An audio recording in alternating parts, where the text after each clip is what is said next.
Assalamualaikum warahmatullahi wabarakatuh. Perkenalkan, saya Firdayanti dari calon motivator dari Jelambar Baru.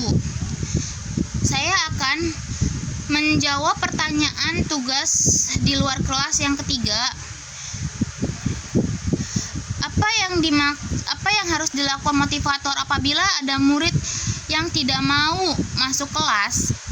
Jawabannya, motivator mengajak anak dengan ramah tanpa memaksa dan mencari tahu penyebab, lalu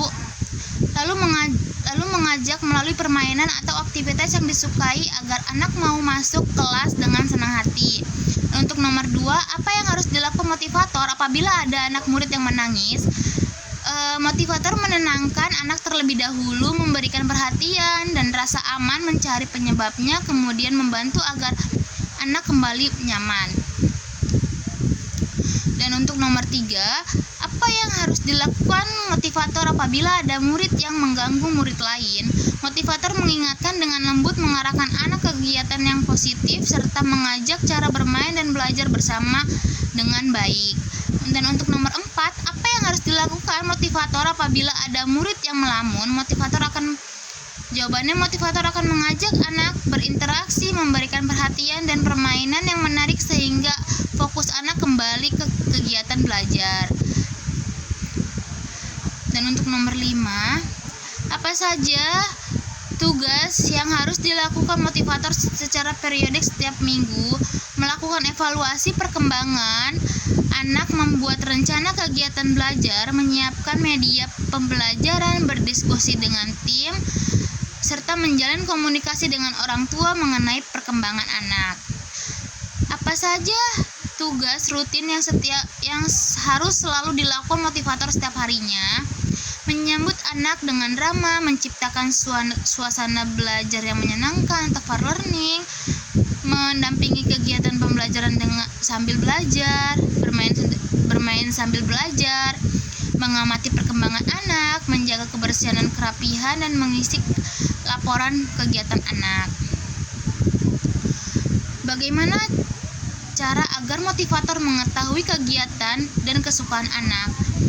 Berbicara dengan mengamati perilaku anak, mengajak berbicara, bermain bersama, dan mendengarkan cerita anak, serta komunikasi dengan orang tua. Atau bisa kita perlihatkan dengan aksesoris yang dia pakai. Terus yang ke-1, yang bagian A, target kelas di Bimba AIWO. Yang pertama, pertanyaannya, apa target, suasana, dan kegiatan di kelas Bimba AIWO yang harus dicapai oleh motivator? Jawabannya, menciptakan suasana belajar yang aman, nyaman, menyenangkan, dan menumbuhkan minat belajar anak. Dan nomor 2, bagaimana cara motivator mencapai target di kelas Bimba AIWO? Dengan menerapkan fun learning, pendekatan individual, memberikan motivasi dan apresiasi, serta menyesuaikan kegiatan dengan minat dan tahap perkembangan anak. Nomor 3, apa tanggung jawab utama motivator Bimba? Yaitu menumbuhkan minat belajar anak sehingga anak senang belajar dan berkembang sesuai potensinya. Dan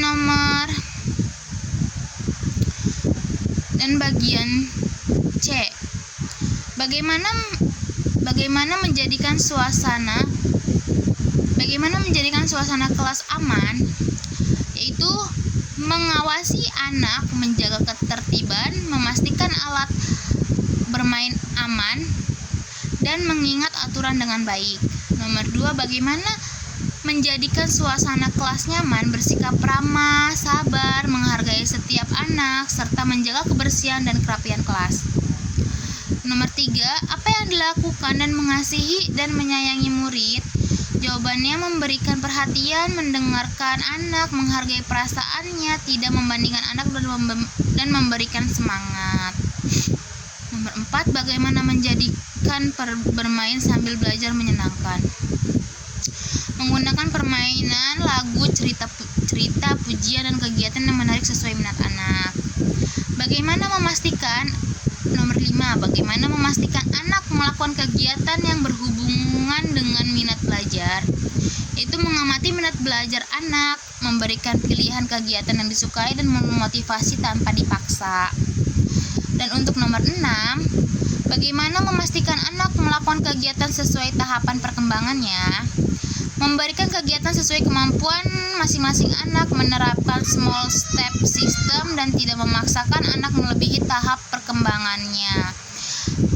Sekian dari saya. Assalamualaikum warahmatullahi wabarakatuh.